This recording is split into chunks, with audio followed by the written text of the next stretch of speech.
सारे मसालों को रोस्ट करते हुए फ्लेम हमेशा हमने लो ही रखना है। तो गरम मसाला बनाने के लिए पैन में सबसे पहले मैंने लिया है 1/4 कप साबुत धनिया, 1/4 कप जीरा, 1 टेबलस्पून सौंफ। इन तीनों चीज़ों को हमने लो फ्लेम पे 1 से 1.5 मिनट तक रोस्ट करना है।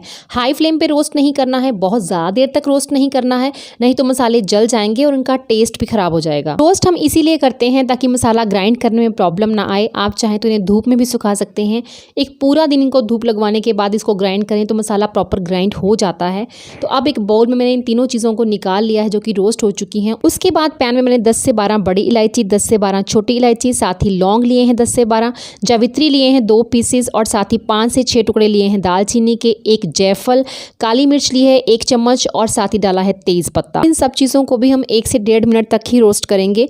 कोई भी मसाला बनाने के लिए उसकी क्वांटिटी आप कम या ज़्यादा कर सकते हैं अपनी रिक्वायरमेंट के हिसाब से, लेकिन मैं आपको यही एडवाइस करूँगी कि मसाला जब भी बनाएं थोड़ी क्वांटिटी में बनाएं ताकि आपका 1 मंथ के अंदर अंदर खत्म हो जाए। कि बार बार खोलने और यूज करने से इनका अरोमा धीरे धीरे खत्म होने लगता है। आप चाहें तो इन सभी चीजों को एक साथ भी रोस्ट कर सकते हैं, लेकिन अलग अलग रोस्ट करने से ये अच्छे से रोस्ट हो जाती हैं, क्योंकि कोई मसाला ज्यादा टाइम लगता है रोस्ट होने में तो कोई कम। तो बस इन सबको मैंने अब ग्राइंडर जार में निकाल दिया है और उसके बाद इसमें डाला है थोड़ा सा अदरक का पाउडर, जिसे कि हम सौंठ पाउडर भी कहते हैं। पाउडर बनाते वक्त ग्राइंडर को थोड़ा रोक रोक कर चलाएं ताकि मसाले अच्छे से पिस जाएं और मसालों के गर्म होने की वजह से ग्राइंडर को भी कोई हार्म ना हो।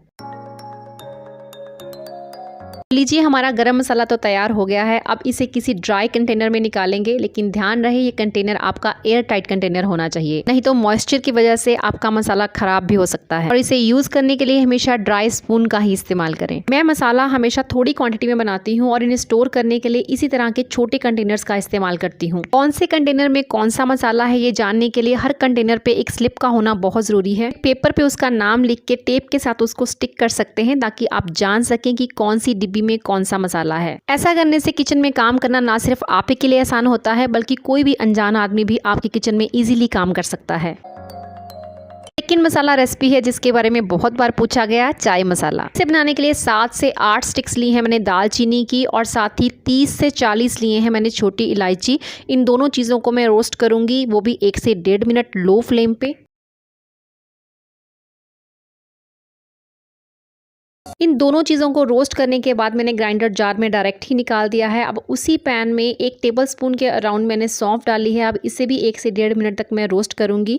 कुछ लोग ब्लैक पेपर यानी कि काली मिर्च के दानों का भी इस्तेमाल करते हैं चाय में, लेकिन हम लोग नहीं लेते हैं तो इसीलिए मैंने नहीं डाला है। अगर आप डालना चाहें तो इसी टाइम पे आप सौंफ के साथ उसे भी रोस्ट कर सकते हैं। और अब इसे भी मैं ग्रीन इलायची और दालचीनी के साथ ग्राइंडर जार में ही डाल दूंगी। और उसके बाद मैं डालती हूँ चाय में रोज पेटल्स। आप चाहे तो ऐसे भी डाल सकते हैं। अगर आप मसाला बना रहे हैं तो बेटर है कि आप इसको रोस्ट करके इसी के साथ ग्राइंड कर लें। चाय में रोज पेटल्स का यूज इसके टेस्ट को तो बढ़ाता ही है और साथ ही डाइजेस्टिव सिस्टम में गुड बैक्टीरिया की ग्रोथ को भी इंक्रीज करता है। और ये एक हर्बल रेमेडी की तरह काम करता है जिससे यूरिनरी इन्फेक्शन, कॉन्स्टिपेशन या डायरिया जैसी प्रॉब्लम्स क्योर हो जाती हैं। इसी तरह से अगर आपके घर में तुलसी का पौधा है तो 2-4 पत्ते तुलसी के तोड़ के लाएं और वो भी चाय में डाल दें। आप चाहे तो उनको सुखा कर इसका पाउडर बना के इस मसाला में भी ऐड कर सकते हैं। कोई जानता है कि तुलसी भी एक मेडिसिन की तरह ही काम करती है। वायरल फीवर हो या फिर आपको खांसी हो, जुकाम हो, तो बेस्ट होता है कि जब आप चाय पीते हैं तो तुलसी के 2-4 पत्ते उसमें ऐड कर लें।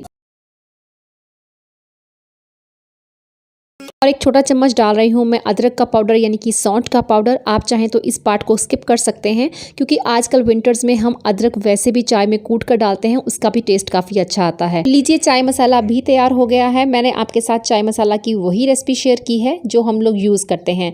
कुछ लोग इसमें क्लोव्स यानी कि लौंग भी डालते हैं, ब्लैक पेपर डालते हैं। आप डालना चाहें तो डाल सकते हैं। और बस अब लगा देंगे इस पे चाय मसाला की स्लिप। एक बार ये मसाला ट्राई ज़रूर कीजिएगा। आई होप आप डिसअपॉइंट नहीं होंगे।